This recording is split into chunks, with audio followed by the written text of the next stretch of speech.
Halo, aku Natasha. Di sini aku mau sharing ke kalian atau membagikan tips kepada kalian. Tips apa sih? Pasti pada kepo kan? Yaitu tips menjaga kesehatan mental pada saat pandemi COVID-19 seperti ini. Aku mau kasih tips sedikit tentang kalian. Semoga ini itu bermanfaat buat kita semua yang sedang mengalami pandemi COVID-19. Yang pertama itu kita harus sharing dan kita juga harus mau mendengarkan cerita dari orang lain. Kita sharing ke teman kita atau ke keluarga kita atau ke siapapun yang kalian mau. Kita bisa bercerita tentang kondisi perasaan kita sekarang gimana sih pada saat masa pandemi seperti ini.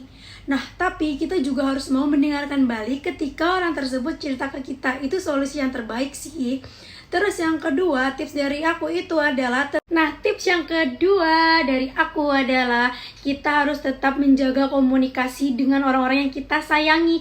Misalkan kalau kalian lagi jauh dari keluarga, kalian bisa tetap menjaga komunikasi tersebut dengan cara melalui media sosial WhatsApp, Line, Instagram, atau sebagai macam lainnya. Atau bisa juga kita menggunakan Google Hangout, Zoom, atau ya semacam itulah, pokoknya kalian tahu kan, agar hati kita tuh merasa tenang gitu kalau kita telah berhubungan dengan orang-orang yang kita cintai.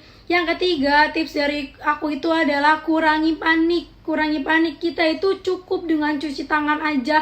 Misalkan kita dari luar, ataupun kita habis megang barang-barang apa, atau kita habis beli apa-apa tuh, kita tinggal cukup cuci tangan. Tidak perlu membeli antiseptik yang berlebihan dengan harga yang sudah tidak masuk akal, dan juga tidak perlu membeli alat-alat medis yang mengakibatkan. Nah, terus sekarang ada tips yang ketiga buat kita semua. Tips yang ketiga itu adalah kita harus mengurangi waktu kita untuk membaca atau mendengarkan berita-berita yang membuat kita itu makin cemas.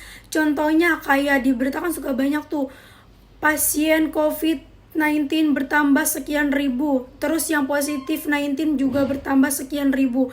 Menurut aku kita hanya perlu tahu, tapi kita tidak perlu terus-terusan mendengarkan berita seperti itu yang akan membuatkan kita semakin kepikiran, dan itu sangat mengganggu kesehatan mental kita. Ya, yang baik itu kita mendengarkan berita-berita yang membuat pikiran kita tenang, membuat hati kita senang. Itu penting banget sih ya. Sekarang tips yang keempat dari aku, kita harus menemukan sumber yang valid untuk mengetahui perkembangan tentang COVID-19 ini. Kita jangan asal percaya dengan berita-berita yang ada, atau apalagi dari akun-akun gosip yang belum tentu teruji kebenarannya. Jadi kita jangan asal langsung percaya gitu aja ya teman-teman. Terus tips yang kelima dari aku, tips yang terakhir ini adalah kita harus membuat diri kita tuh senang dengan cara membantu orang lain, membantu keluarga, misalkan membantu orang tua, atau misalkan melakukan aktivitas-aktivitas yang membuat diri kita sendiri tuh senang. Kayak misalkan kalau kalian suka bermain Instagram, kalian lakukan. Kalau kalian suka nonton drama Korea, kalian lakukan. Jadi segitu aja tips dari saya, Natasha Ananda. Kurang lebihnya mohon maaf. Kalau ada yang mau nambahin juga boleh. Jangan lupa share ke teman-teman kalian yang membutuhkan. Terima kasih.